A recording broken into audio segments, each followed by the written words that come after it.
So we are up at the start for a heat of the Diamond Jubilee Challenge Cup. Those familiar colours. There's so many crews from Sydney Rowing Club, Australia on the far side. And on this near side, it's the Lea Rowing Club, the women in orange. And I saw Lea in their previous race, and they look very, very impressive.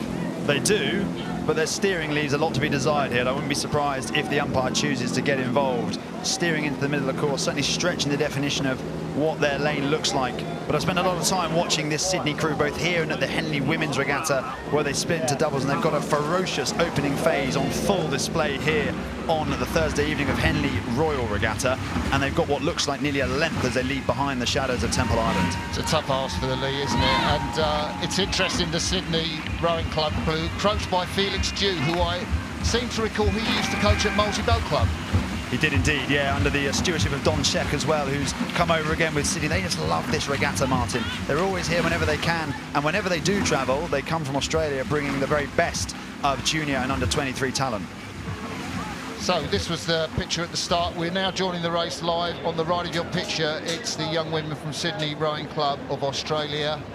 Niamh Tierney, Amelia de Villiers, Lucy Searle and Talissa Knott Driver. Lucy Searle, probably the strongest sculler in that New South Wales quad. She won the New South Wales school championships. She's in year 12. And yeah, I wonder, would you put your strongest sculler in the 3-seat in the quad? Well, that's Lucy just in front of that, the 2 girl with that blonde hair, Amelia de Villiers. It's funny you would ask me that question. I was actually weirdly thinking about this in a quad scull. Where do you put your strongest athlete? The 3-seat is certainly the mechanism that connects stroke or stern with bow, but often people put their strongest athlete in the stroke to dictate the rhythm, to dictate the way the boat moves, but it's paying dividends. Whatever Sydney are doing, it's working for them, because Lea just don't seem to have the answers at this stage. So these women are 17 and 16 years of old for the Lea. We just had a look at them there. The 3-seat of the Lea crew.